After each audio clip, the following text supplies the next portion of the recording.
Hi. Hello, my sunshine. How's it going? How's my little sunflower today? As I've told you, it's been a productive day. I am so proud of you getting your tasks done. I'm proud of you for hosting last night. Elena Eileen, I see that what you have on is pink. You dress I'm the parts. sweaty, but I'm pink. And listen, you're not sweaty. What do they call that? Oh, shimmering? Not shimmering, but You're sparkling? No. I know. What are we talking about? I know Glowing? what you're saying. You're glowing? Glistening? Glistening. You're glistening. You're not perspiring. That's right. But that's because you got some good stuff done. Your dad would be so proud of you. What did you do? Oh my gosh. Well, yesterday, paid my traffic ticket because I accidentally ran a red light last month. Oopsie daisy. Mm-hmm. Was totally just zoning out and ran it. I saw the flash go off too, and I was like, oh yeah. That's like when Dad, because it got sent to y'all's house, Dad was like, sorry, hun. I was like, oh, I've been waiting for it. Because I knew they got me. But paid that, got my oil changed, grocery shopped. And then today I deep cleaned my car, like vacuumed, and I had like crusty stickers on the back of my car, so I scraped those off and cleaned all of that, and then cleaned my whole not my whole apartment. I still have to do our room, but I cleaned the rest of the apartment, and like even got like the stainless steel cleaner out and was like cleaning like my oven and like But I realized I forgot to do my fridge. I did the dishwasher and the oven and forgot my fridge, so I got to go back and do that. But did like the floors and... What are you getting ready for? For my girls. Gonna go down and see Elena. I'm so excited, you guys. If you've been keeping up with us, you know that we have not seen each other since spring break, which does not work for either one of us. I can't believe it's been that long. Yeah, it will have been over 2 months, a little over 2 months by the time we get down there. So I'm taking my friend Amy, and we are headed down there. And now our Elena's brother and my son Miles and his girlfriend Haley are going to drive up from Miami and spend the weekend with us too. And so Elena and Greg are graciously hosting all four of us. It's going to be like a camp out. It'll be great. A little camp out. You know, here's what we've decided too. Yes, a luxury hotel is a wonderful thing when you go to Disney. However, if you're not spending time there, like you're not taking days off in between the parks and all you're doing is laying your head down at night just to get back up again the next morning and go to the parks, why would you spend the money? The only time I think it's totally worth it is when you have little kids, because for naps, no matter who you are, you have to take a nap in between your Disney day, but like especially if you have little kids, being able to hop on the monorail and just be at your resort and then hop back on for fireworks, that is really nice. Well, and knowing that you pay how much for parking, Lou? Oh, I don't know what it is. I want to say it's around 20 to 25, maybe 30. Yeah, I think it's $30. Yeah, we don't obviously have to. We just flash our Blue ID, but thankfully that if you do pay for parking, that counts for any of the parks. If you park hop, you could take that ticket over and you don't have to buy new parking every place you go. But that's still insane. $30 a day. Yeah. If there's only one car. It's true. So anyway, we're super thrilled. We're leaving on Thursday and getting to Elena on Friday. And we will be spending the weekend with them and then turning around and heading right back home. So it's a fast trip, but we're super excited. Very excited. Same. Yeah. So Lou, what are we doing tonight? Y'all, we are kicking off summer hits. I guess we already kicked it off with Mamma Mia, but we are continuing the summer hits with the beloved Legally Blonde and Legally Blonde 2. If I'm gonna be a senator, I need someone serious. I'm seriously in love with you. I love you. Liar! This is the type of girl that Warner wants to marry. Lost. I'll show you how valuable Elle Woods can be. MGM Pictures presents. You have a resume? It's pink. And it's scented. I think it gives it a little something extra. A comedy about knowing who you are You think she just woke up one morning and said, I think I'll go to law school today? and showing what you've got. We're defending Brooke Wyndham. You can buy her exercise tips on infomercials. Wait! Exercise gives you endorphins. Endorphins make you happy. Happy people just don't shoot their husbands. You're fired. What? I have new representation. Reese Witherspoon, Do you remember when we spent those 4 amazing hours in the hot tub after winter formal? This is so much better than that! Legally Blonde. Oh, look how cute. There's like a judge and everything. Yes, we're doing both movies, and I'm going to go ahead and start you guys off by saying one is very much more beloved than the other. People. Rotten Tomatoes. For the first one, 71% audience, or excuse me, critics, 72% audience. Legally Blonde 2. 36% critics, 30% audience. In the Toilet, the second one. Wow. And so, anyway, we're going to hop right into the first one. We'll probably spend a little bit more time there. So, Elena, I'm going to give you the background, which I didn't know if you knew. The author of the book, Amanda Brown, she wrote a manuscript first and was published. Did you know that already? I read a couple of the books in middle school, and I remember when I was reading them, I was like, I think this was written after the movie. Okay. So that makes sense that you're saying she wrote the manuscript first, right? Well, the ones that you may be speaking of, if they're not Legally Blonde, if they're about Elle Woods, those were written by a different author. I think that's what I'm thinking of. Okay. The original Legally Blonde was actually a compilation. I'm so bad at that word. Compilation of Amanda Brown. Amanda Brown went to Stanford Law. This is a true story? This is true. But she dropped out. She dropped out mainly because everyone was so rude to her. She was a law student, but she was also very much into fashion, and she was real upbeat, and she was all pink and just sparkly, glittery, and they did not care for her. And she felt very much like a fish out of water, so she never made it through. And her father was actually a lawyer. So she wrote letters home to her parents about her experience at Stanford Law and how these people were rude to her. And then she decided she was going to turn that into a manuscript. And she was, I know, and she was shopping it around. And she met the person that would end up being the producer. And he liked it so much that he was like, you know what? Not only do I think we should turn this into a novel, I think we should turn this into a movie. And so he was the one that decided to bring in the writers that became the movie writers. And so his name, I'm trying to make sure I give credit where credit is due, Mark Platt. And Mark Platt was the one that decided that he was going to take it to Karen McCullough and Kristen Smith, and they were going to help her finish it into a novel and write it into a movie. So, is there any chance that Mark Platt is Ben Platt's dad? That's interesting. Who's Ben Platt? Ben Platt is like a Broadway guy who's also like moved into movies. Like he was the guy in Pitch Perfect, like the nerdy guy. Oh, I love him. I think you may be right, sweetheart. I know his dad is a director. I think you're right. Hold on one second. I'm seeing Ben Platt is associated with him. Hold on. Yes, it is. Wow. Mm-hmm. Yes. Oh my gosh. So, I love him too. That's hilarious. He's in something new as well. But anyway, so Amanda Brown met up with him and he was like, you know what? I'm going to take this to these two women and see if they think that they can turn it into a movie. So they all worked together to put it together into a movie, and then Amanda finished the book.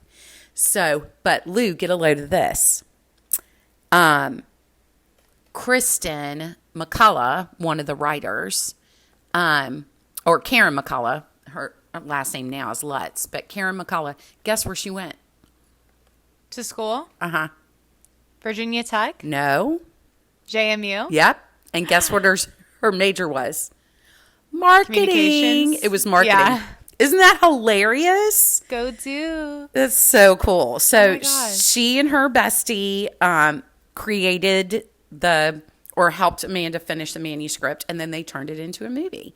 And a lot of the actual direct quotes from Legally Blonde, the first one, are from her actual writing. Like when she says that, one character says that about the female empowerment, and she wanted to change it from semester to ovester. Ovester. That was truly said to her at a party by this one girl, and that whole faction of students was based on the experiences she had with how people treated her. And she was like, I wasn't stupid. Just because I liked fashion didn't make me dumb. Just because I was blonde didn't make me dumb. I just enjoyed that too. And why can't we be all kinds of different people, like, you know, in this same environment? And how contradictory that is to exactly what those people were professing.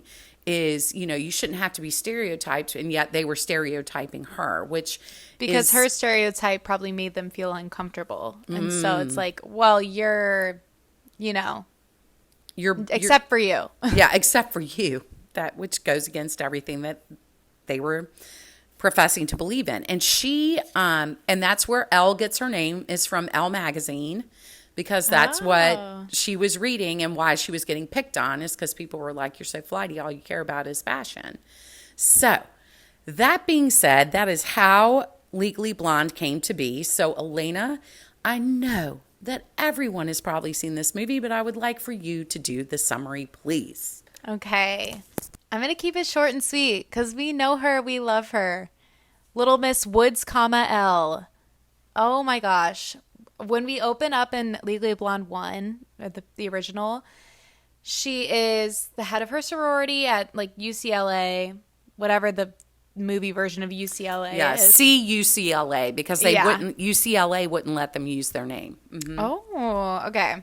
And she's a fashion merchandise major, and she is like queen of her school, but she is like the opposite of Regina George. Like she's popular because everyone loves her, because she is nice to everyone, and she is positive and happy, and she loves fashion, and she's gorgeous. Like, who wouldn't want to be her best friend?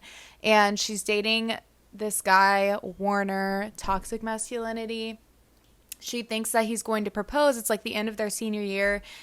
They go out to dinner, and he ends up breaking up with her. And he basically implies that it's because he says he needs a Jackie, not a Marilyn. So she's like, you're breaking up with me because I'm blonde. And so she realizes, she sees that she's depressed for like 2 weeks. And then she sees in the paper that Warner's brother gets engaged to this girl. And we get one of my favorite lines where she's like, this is what I need to be. And the random lady next to her is like, what? Practically deformed?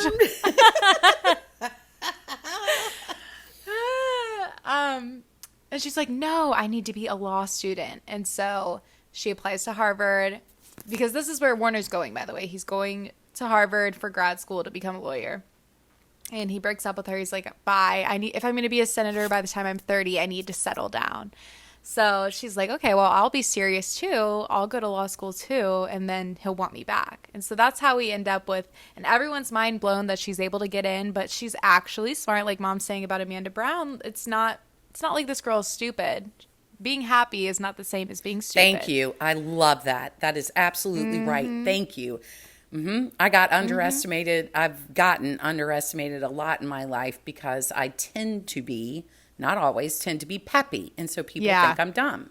I want to unpack more of that later, because I think that's one of the biggest like takeaways from this movie. But essentially, Elle ends up falling in love with law. She's doing well at Harvard. Some things go down, as you guys all know.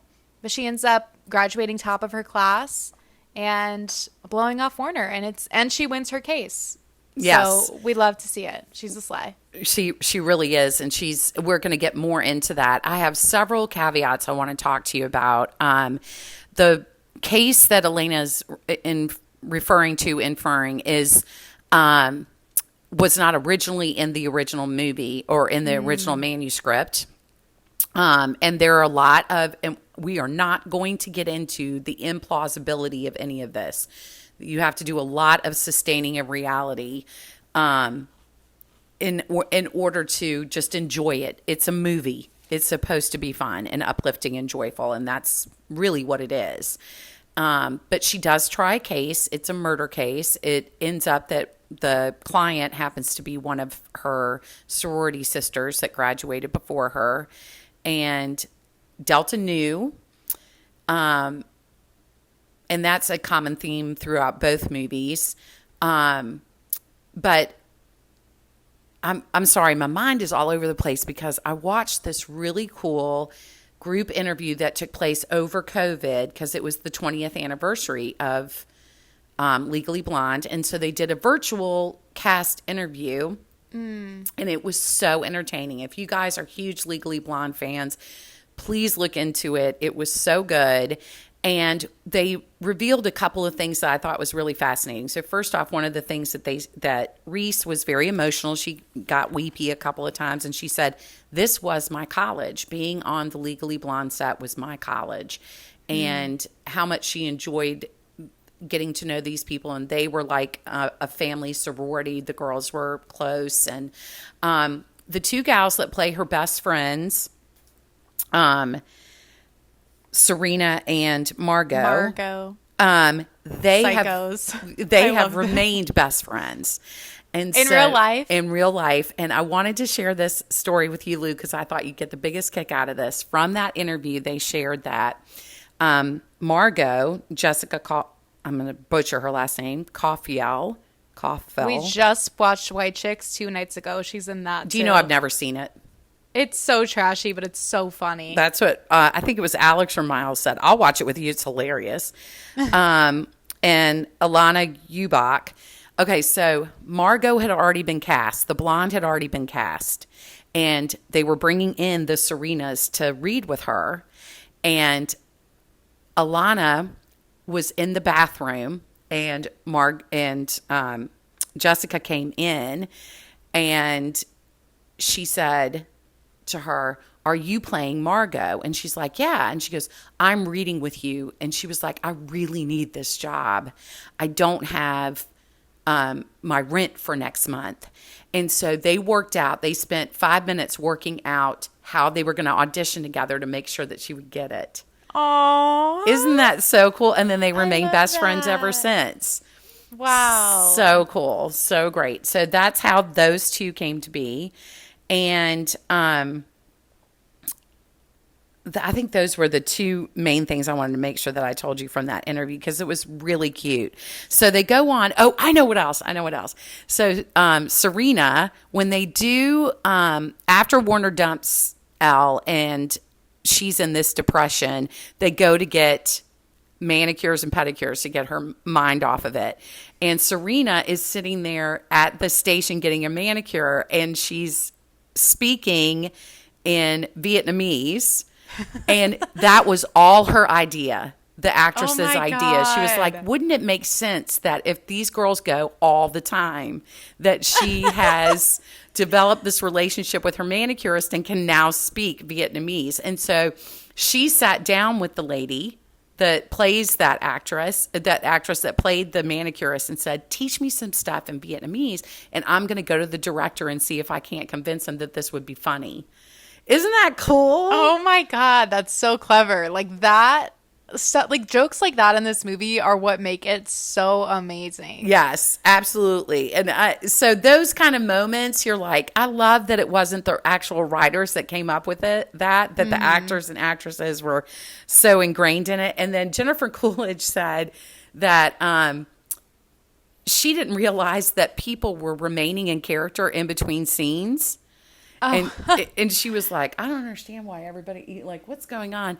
And she said that she was busy stuffing 3 donuts. She was like, I had 3 donuts on my plate. She's like, the background people, or the people who were feeding the cast, that it was the best food that they've ever had. And she's like, and I was just sitting there stuffing my face, and Reese came over and was like, now, are you sure that you want to be doing that? You know, and she was like a little offended, and then she realized that she was talking to her as Elle and not as Reese. But let's unpack some of the things. I want to talk to you about, like, what's your favorite scenes, but I also want to talk to you about some of the body image stuff that is in this movie. Yeah, and I'll tell you guys, I told Mom I did not rewatch because I just watched both movies in the fall. And I also, time got away from me. And so it's not super fresh on my mind, but I will gather my thoughts. But also, how many times have you seen this? Oh my gosh, you Countless. guys. Countless. Like, this was my blueprint for a long time. I feel like it shaped me in middle school and probably high school too. I used to dye my hair like super, super blonde. Not so much anymore, but like I wanted to be Elle Woods so badly. So yes, I've seen this so many times. Yeah, absolutely. So, so as we move forward from her getting dumped and her deciding that she's going to go to law school, I thought there's so many golden nuggets in there of her putting in her application, of her studying to pass the LSATs. Of like one of my favorite parts is when they're floating in the pool, and she's like, "Tell us You love that part. Tell us what happened on Days of Our Lives." and because I was so addicted to Days of Our Lives, we've mentioned on another podcast that I skipped classes to stay in my dorm and watch Days of Our Lives, and so that resonated with me. But they were she and Jessica, who plays Margot, were talking about how when they were shooting that scene, that it was like 104 degrees outside. They were sweating bullets, and they had to keep reshooting the scene because they had to get the timing perfect of them floating past each other. And so she's like, we had people. Kicks her foot. They had guys in the water that were just pushing the floats back and forth, trying to time them perfectly, and they were doing it over and over and over again. And she's like, and we were just sweating up a storm. But and Reese was only 24 when this was all, and I think that's so cool too. That I look at she had already had a baby by then. She had already had a baby. She looks so amazing. Mm-hmm. They had the baby on set with them. I know. Aww. I can't even believe it. When I look at her in those scenes when she's got her bikini on, I'm like, you've got to be kidding me. So she ends up going to law school. Warner is already engaged by the time that they get there. And it ends up that girl becomes her arch nemesis, Vivian. And they had already been in a movie together. Reese and Selma Blair had already been in a movie together when they. What movie? When they went, when they were in Legally Blonde. It was a period piece. I think Cruel Intentions. Okay. Yeah, or maybe not. It wasn't a. No. It's like a sexy teen drama. I think I've never seen it, but I haven't. I know either. it's like it's super sexual. I'm pretty sure. Yeah. So they had been in a movie together already, and but we love to hate her, and she's got the 6-carat diamond on her finger. And then that's when Reese meets Luke Wilson's character, Emmett. And how do we feel about Emmett, Lou? How do you feel about Emmett? I love him. I mean, I think he's dreamy. I think the Owen brothers are hot. So I do too. I thought it was good casting because he's sweet and endearing. Or the Wilson brothers. The Wilson brothers. Wilson brothers. Yeah, he's sweet and endearing, and he's like a TA for a lawyer already. Victor Garber, who Elena, we love him. We're big fans of Victor Garber. Yes. What else was he in that we already did? He was in First Wives Club. There you go. Thank you. I couldn't think of it. I couldn't remember. I was like, we love him, and why did we already talk about him? First Wives Club. That's absolutely right. So they all end up, Selma Blair and Warner, who is played by Matthew Davis. Lou, he's from Vampire Diaries. Did you ever watch any of that? Warner is from Vampire Diaries? Mm-hmm. I didn't, but the main character's name is Lena.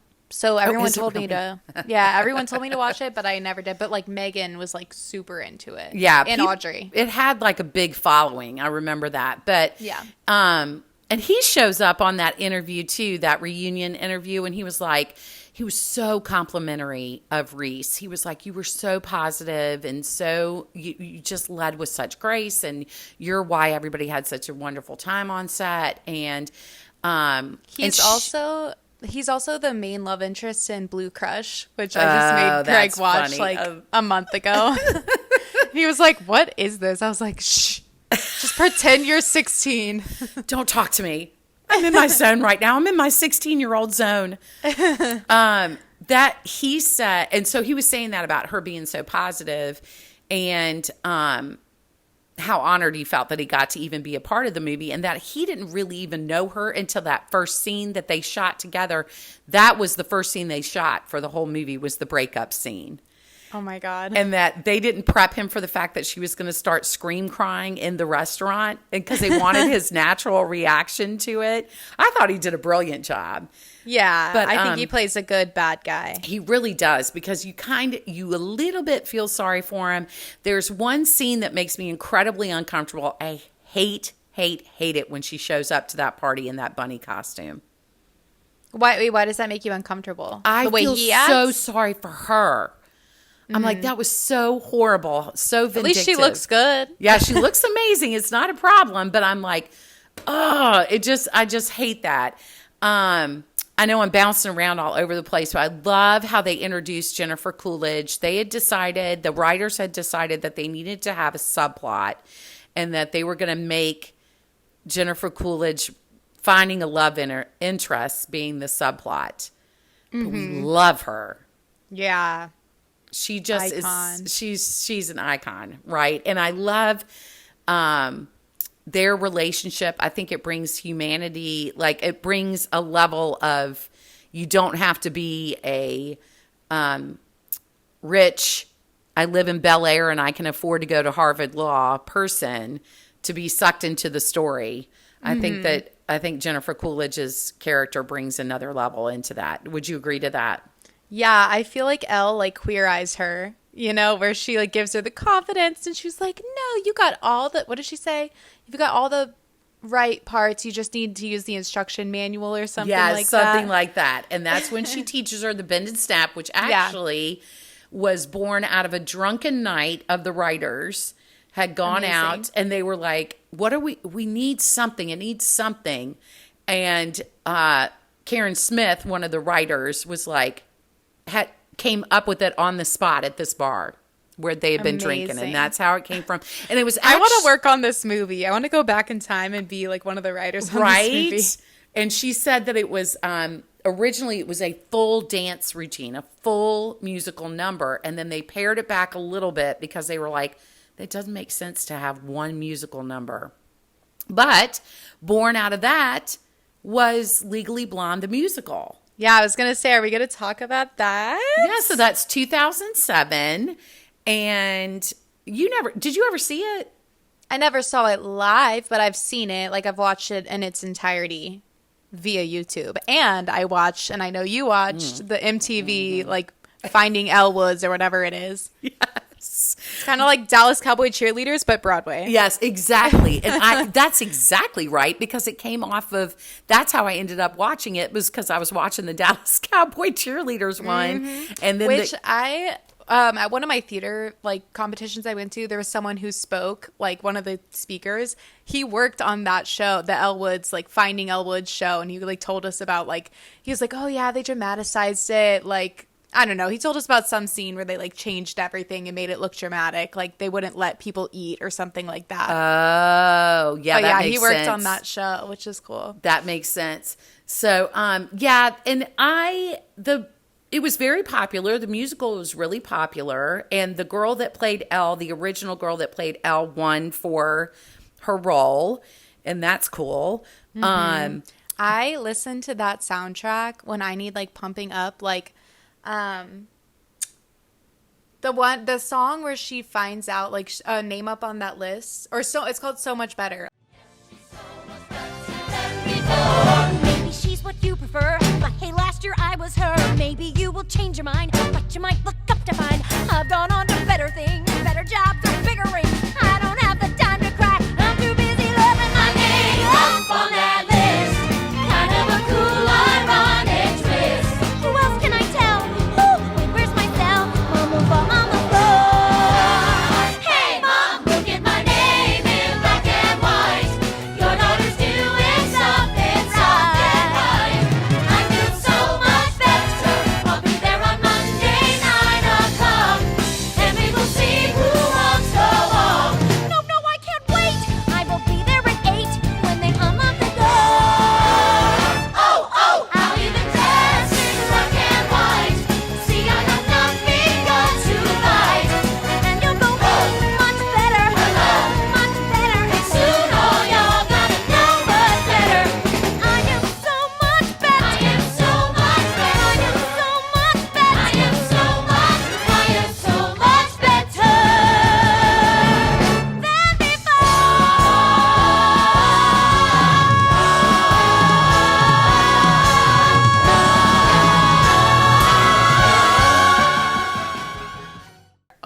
gosh, listen to that after this. Oh, episode, okay. because- Oh, you can put it on our playlist, Lou. Yeah, I'll add all the songs to our playlist, and I added all the Mamma Mia's last week. But that, like, if you like just got the job you really wanted, or just got cast in a role you really wanted, that is your song of just. I love like, it. It's so good. But anyways, sorry, didn't mean to derail. No, we're not. We're just spritzing all over the place. So, but as you fast forward through the movie and you end up with, now they've become interns for Victor Garber, and they've got a murder case that they're gonna try. And like I said, the girl that's being accused of this is a Delta News sister. It brings about one of my favorite scenes, which is when Elle goes to see her alone at the prison, and she's telling her why Brooke is telling her why she can't give them her alibi. And so I want to go off on this for just a second, because Brooke is a fitness instructor, and Elle has taken a couple of her classes when she was living back in LA. And so Brooke says she can't give them her alibi, and Elle comes to find out that the reason why she can't is because she had liposuction the day of the murder, and she can't tell them that that's where she was and how that's why she couldn't have killed her husband. And at one point, Elle says, before she tells her about the liposuction, she says, well, I love your exercise videos, and I took your classes, and you helped me go from a size 6 to a size 4. And Brooke is like, that's great. And I winced at that. I didn't care for that.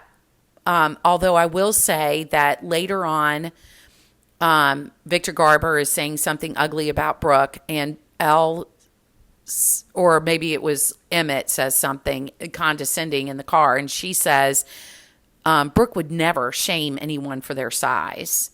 Yeah, because he says, like, oh, why would I believe someone who spends all day telling women they're fat? They're And fat. and I was like, Brooke would never call someone fat. Right.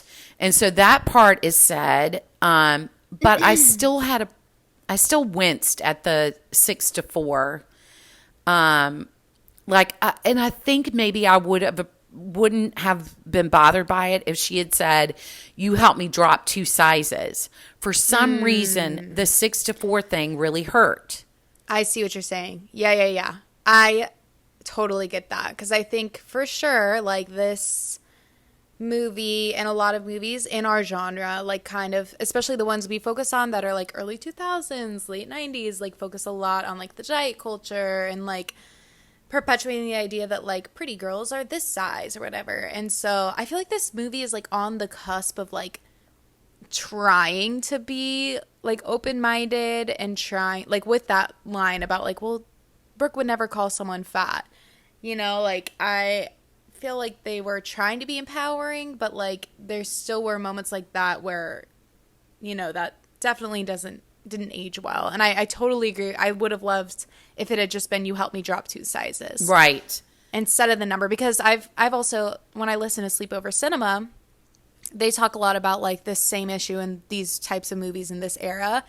And one of the sisters said, like, any time in those movies they would say like a specific size, like, oh no, like, I'm a 4, I'm so fat, or whatever, like that. She would think all the time like, well, I'm a size 10 or whatever, and so like I must be fat, like hearing the specific number. Yes. And then a young girl's like, well, I'm a size 6, so I need to be a 4 now, like, that makes a lot of sense. It immediately like makes you think like, well, what's my size? Oh, well, like, I'm not, I need to be Elle Wood's size. That's such a good point. That is an excellent point. I didn't even think about that.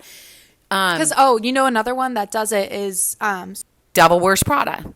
Mm-hmm. And they talked about that. There's no way it doesn't. If that didn't matter, why does it stand out in both of our minds at the same time when we didn't talk about it? Do you know what I'm saying?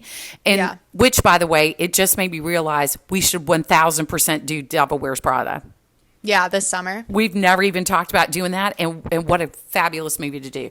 But it's true, because she says, when they're in Paris, he says something, and he's like, well, now, size 6, and she's like, 4. And everyone's so proud of her. Yeah, and that's the other thing, right? It's said with, "That's amazing." And and Miranda calls her fat at the beginning. She's like, yes, my fat assistant or whatever. And it's like little girls looking at Anne Hathaway and they're like, well, Anne Hathaway is half my size, so I must be ginormous. Right, exactly. And I have no problem sharing on our G and I that I had, I guess they say you never stop, an eating disorder when I was in high school, and then again in college, and then again post-college. I was anorexic, and that was the only way that I knew how to lose weight, was to just stop eating or eat as little as possible. And so I don't consider myself to be hyper fixated on it necessarily now, although that's not true. I kind of am. And so it's I don't think it's ever lost on any of us, even if you haven't had an eating disorder. I think that as women, especially in my generation, where these movies, that was the focus, that was the association with beauty was, how thin are you? And, coming off the cusp, my mother-in-law was a stewardess back in the day when that's what flight attendants were called. And they had to get weighed. And if you got over a certain weight, you were out. And, so that I was raised by that generation. We've talked before that women in my life were on diet pills and that was just considered normal. And I don't know, Lou, do you feel like that's going to be an issue just for all time for women? No, I don't. I think I'm so glad that representation is getting so much better.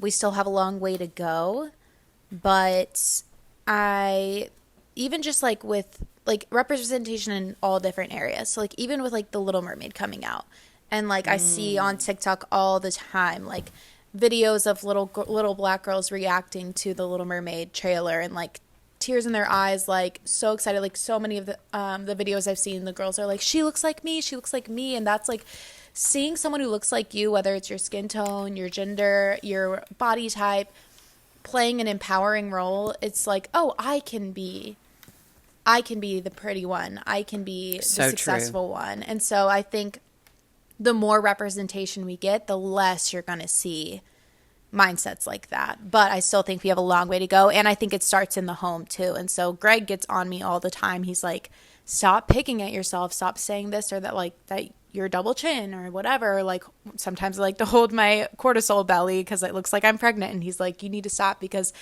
if I don't stop myself, I'm going to end up saying those things in front of my children. Mm-hmm. And then they're like, that's instantly going to change their mindset about themselves. Mm-hmm. Yeah, all of that is it's so important. I mean, and I don't know. I'm sorry for anything, being raised by somebody who had that effect. I don't think like your generation or even my generation is just now starting to like realize, but I think we just didn't know any better. Yeah. Like this just is so ingrained it's part of the patriarchy, right? Like this is just another way that men and capitalism can control women, is like tell them they're fucking fat and they have to get on a diet pill. Right. Or they have to buy the latest regimen, Yes, absolutely. So, but I will say from the other aspect of it, taking that comment or those couple of comments aside, the other aspect of this of saying, let's go back to what you said about you can be positive, you can be a peppy, upbeat person and not be stupid. Mm-hmm. So you said you wanted to unpack that a little bit further. Yeah, no, I just wanted to talk about just talking about our own experiences and just like how we've seen that change. It's similar to what we're talking about with the representation stuff changing. Like I feel like we're seeing more and more, and I honestly feel like so much of it is due to TikTok, because we're seeing how other real people live, and like, it's helping us understand each other more. And I've seen so many, maybe it's just my For You page, but I've seen so many TikToks. I've even seen like where people are like, I was inspired by Elle Woods, and like I'm a lawyer, and like my whole office is pink, and I'm sure you've seen those too. And like you can be successful, you can grow in your career, and you can have tattoos. Like that's me. Like I have a hand tattoo, and I have a tattoo on the back of my arm, and I work for Disney. I work corporate for Disney, and like people told me that I never would be able to, and here we are. Like your self-expression should not impede your success. Thank you. And you know, you and I talked on a different episode about how hard it is now to find positive things to watch, and we're in such a dark time in our world, and how some people equate being morose with being intelligent. Right. Being critical or skeptical or critical. Cynical. Cynical as intelligence. And it's like, is it wrong that I want to try to at least have some hope in my life and some joy? Yeah. And we're if you really think about it, everyone out there who's listening, the 3 people out there who are listening and us, who would you rather be around? Think about the people that you enjoy being around and who fill you up and edify you and are boosters. Like I love, Elena has this statement that just makes my heart so happy when she says, "Oh, that gave me a love bubble." I stole that statement that's a Sadie Ashcroft's trademark. I love Sadie. And she's one of those people. Sadie's one of those people. And, and Sophie and, just that, the more positive a person is, the more that I want to lift them up, and it becomes a cycle that goes upward instead of a cycle that's sucking you down. And Elle Woods is one of those people that is like, I'm gonna love you into liking me. And Elena, I don't know if you remember this. Do you remember what you wrote on the inside of your closet? Oh yeah. Kill them with kindness. Kill them with kindness. It's a classic middle school Tumblr era. Yes, but I love it because it's like, how do you get better yourself if you're being negative to people? If you're and you don't, you're hurting yourself in the process. And I have days where I'm super negative, and I worry that maybe I brought the vibe down with whoever I was with that day. And when I lay my head down on those days, I just feel not proud of myself, just like not right. And so I would having those experiences makes me realize I would way rather just build people up and keep it positive. Yes. And, I understand everybody has hard days. Absolutely. I'm not happy all the time. I try my best to have my default be positive. That's such a good way to say it. The default be positive. And in your Aunt Lisa and I talk about that a lot, about sometimes we get a little bit jealous of the people who are able to live in a self-centered world. And because from the outside, it can seem like they are winning, for lack of a better word, or they're getting more, really materialistic or what have you. But I'd way rather be this way. I'd way rather want to find the good in people and want to be lifting people up. And I don't understand or resonate with people who get a kick out of tearing other people down. That doesn't, like, to your point, I can't set my head down at night if I've acted that way. Right. And if whatever kick those people are getting isn't a real joy kick, it's, a temporary thrill that they, I'm sure, feel not great about afterwards. And I just don't want to live like that. Absolutely. Nope. I totally agree with you. We're going to shift over to, before we leave one, I will say that it was written into Reese's contract that she was going to get to keep all of her outfits. And if you guys have not seen the home edit, is that what you're going to say? Yeah. The Home Edit is a show on Netflix, and I'm sure you guys know who they are. They're lovely women, and they do Reese's Closet, specifically her outfits from Legally Blonde. So that was written into her contract. One of the things, Lou, that I thought was really cool from that interview, that virtual interview from COVID, was the actress Holland Virginia Taylor that plays Professor Stromwell. in the first movie, Love her, says that she appreciated the fact that one moment in the salon where she says, if you're going to let one asshole derail your career, then you're not the woman I thought you were. And she said, I felt so good about playing that role because of what older women have meant to me and how they've helped me in my career. And she said, and I feel like every young woman needs to have that interaction with an older woman who's gone before them. Absolutely. Oh my gosh.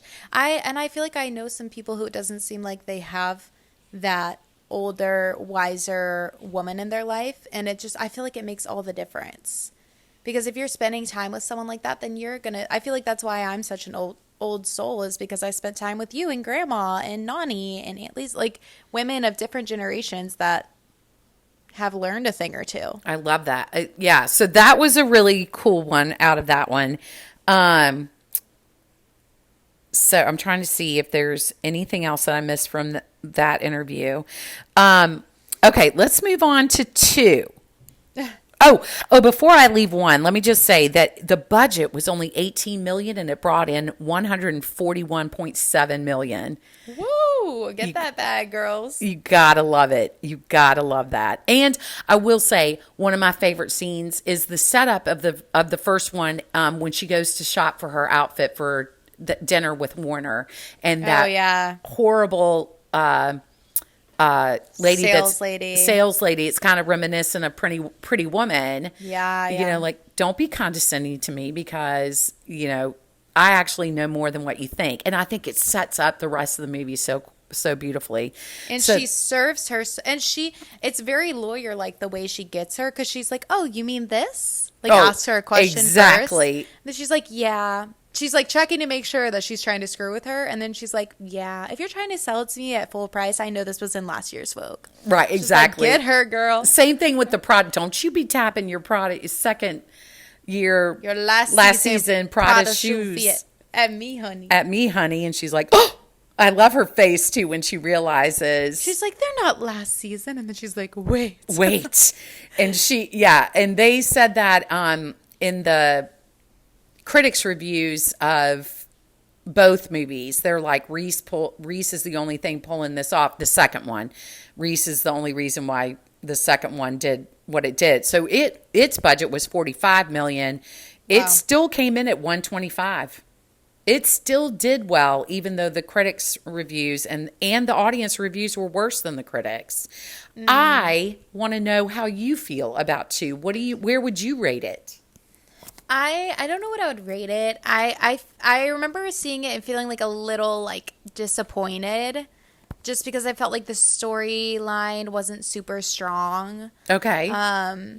Like, I don't know. I just didn't love that it was like, I feel like in this one, you're doing so much more of like turning a blind eye and like convincing yourself. Like, would she really care that much about, I don't know. It's just so, I feel like it needed a stronger reason for her to go to Washington, I gotcha. I just feel like the animal testing, it just seemed like they wanted her to go to Washington and like be planning her wedding. Yes. And they were like, we need a reason. And then I just feel like the reason wasn't super convincing. What do you think? Well, here's the deal. It is very much like any sequel of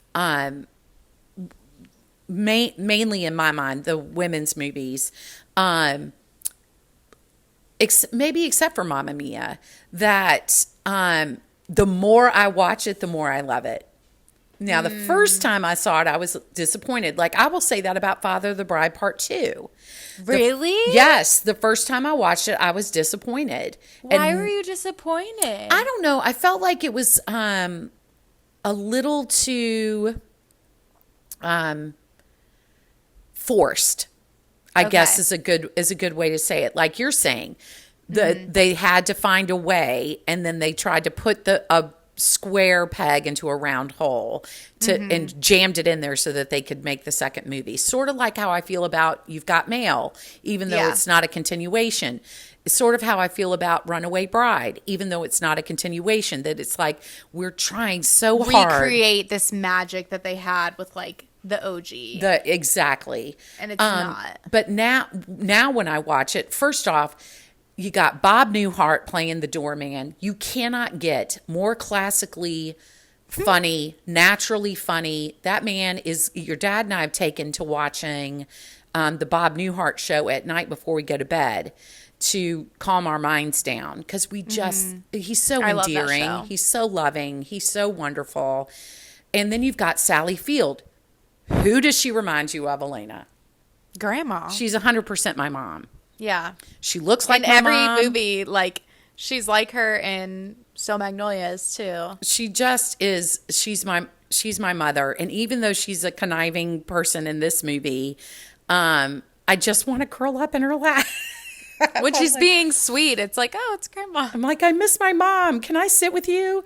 And that's why I can't let you meet Kendall's mom, because she reminds me so much of grandma. And I'm like, you're gonna sit in her lap, and you're never gonna let her go. Kendall Knopp. Yeah, Kendall Knopp's mom. Oh yeah, yeah. And I will too. I'll be like, I'm so sorry, but will you guzzle my arm? Give me tickles, tickle my arm. Anyway, and we love Regina as the bad girl in this. Yeah. Love her.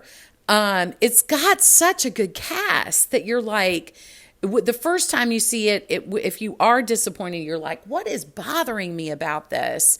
And I do think that there's more suspicion. Hello? Suspension. Thank you. Of disbelief, because you have to believe that she's going to actually get to Congress. And like when she hires the private investigator, and then like she loses her job at the law firm because she's like, we have to like find my dog's mom. Like it's just so like she wouldn't do that. Like it's too fluffy. Yeah. Even for Elle. Yeah. And however, it's got some really magical moments in there and some really good one-liners, and like I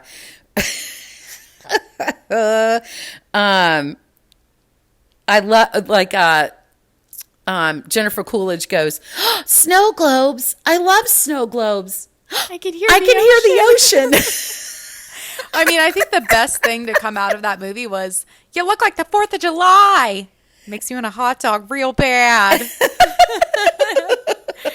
That's what you think the iconic line is in the whole movie? Yeah. Do you have a different one? No. Well, no. I did like it when she said, oh my God, that's horrible. It's just like breastfeeding. And I don't know if you noticed, you probably did, because you do such a good job of picking up on the little things the first time around. But did you see how Paulette's daughter is dressed when she's got her sitting with on her the cheetah print? Yeah, and she has a Biore strip on her, and she rips it off. The little girl's like, ow. Oh, sorry. Yeah, I love her. My favorite is like when the wedding dress is fitting and it's like not the scallop trim isn't working, and Paulette's like, do something real classy, like white leather. White leather. I'll call the guy that did my car seats. And when she's given all the free haircuts to get the senators or Congress people to move over their votes, and she goes, I do love. Oh, sorry. Continue. And she goes, where are you from? I'm the Sunshine State. Oh, thank you, Ohio. I never caught that. You're like, no. I do love like the whole, like when they use like the like Delta Nu phone tree. I love like that whole scene. Oh, the guy at the end where he's like, hey, Buffy, it's Cookie. It's Cookie. Like, yes. She's like, at one point they say to Elle, are you sure? And she goes, as sure as I am that nobody looks good in paisley. And I'm like, she's dead on right. Oh, Yes. you know what? There's this outfit that she has on that I absolutely love. In the scene where she's talking to Sally Field, and Sally Field is like, I'm sorry, Elle, I had to switch my boat. This is just the way that it works in politics.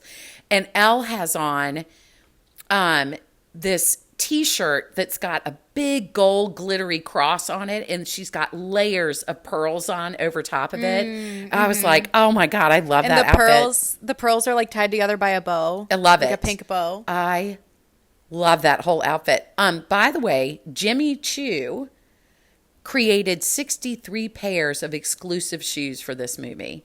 Wow. Isn't that amazing? I was like, that is so cool. It's good marketing. One of the things I wanted to ask you is and I appreciate it, I understand it. One of the critics said about the first one that it was Clueless Goes to College. No, I think the heart of it is different than Clueless. I agree. Now you explain your thoughts on that, please. Clueless, she starts out as like a bitch, and then she becomes a good person.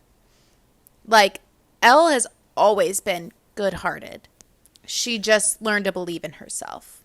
I agree with that part. And something else that stood out to me is that I feel like, and correct me if I'm wrong, I feel like Clueless is a love story, and this is not. Yeah, I agree. The Warner part of it is only to get her to law school. The Emmett part of it is only so that we've got a little neat bow tied up at the end. But Yeah. the real heart of this movie is women empowering. Yeah, because in Clueless, she's learning to be a better person, and she's learning to like let herself love, because her whole thing is like, ugh, like high school boys, like she's a virgin, and she's just like, no, like I need like the perfect guy. But it's almost like she has this perfect guy in mind because she doesn't want to open herself up to anyone. Right. So that's like her character arc is like opening up, becoming vulnerable, becoming caring of others. And a lot of that has to do with like falling in love with Paul Rudd. Yeah, and I just think yeah. that I think that was a naive statement that the critic made, because it's also, to your point, it's high school. We're not talking about somebody who's going into their adult life, seeking their career, figuring out their path for the rest of their life. We're talking about baseline high school romance. Mm-hmm. So, anything else? Any favorites that you would like to mention? Like, do you have favorite scenes from one or two that we didn't touch on? Oh my gosh. I love when they get the dog and she's like, I'm taking the dog, dumbass. I love that. You know what I love is when that the nerdy boy is getting turned down by the girl. Oh, I wrote that down. That's my favorite, Dorky Dave. She slaps him in the face and she's like, why did you call me? And he's like, huh? And he's like, I'm sorry. She's like, sorry for what? For not calling or taking away the greatest pleasure I've ever known. So this girl is completely blowing off her friend because he is a dork. And she's like, why would I go out with you? And Elle overhears her and just goes in there and pretends like he gave her the best night of her life. And I just thought that was wonderful. I loved everything about that scene. Me too. That is a kicking scene. The other scene that I think is underlying scene that it may not resonate with other people, but I love so much, is when Vivian goes to her dorm room to ask her for the files. Mm-hmm. And they start to talk about Warner and his flaws, and Elle just immediately becomes friends with her. And Vivian is kind of like, I can't believe that you could be friends with me. And Elle's like, you didn't do anything. Warner did. Mm-hmm. And, we touched on that with First Wives Club, that, why do women hate on each other when 9 times out of 10, it's the guy that was the bad guy in the movies, not necessarily in real life. So why are we hating on each other if neither one of them knew that the other one existed, or, in the First Wives Club case? So, but I love that whole scene. I do too.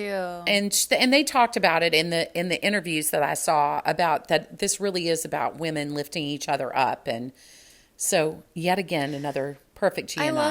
I love that scene too, because I feel like that's so real. We all have had a conversation like that with a girl that, like, for some reason you and her, like, thought the other didn't like each other, or like you've never even really talked, but like you kind of have beef, and then you like end up talking and like bonding over something, and it's just like, oh, like we actually have a lot in common and we could be friends, and I actually really like you.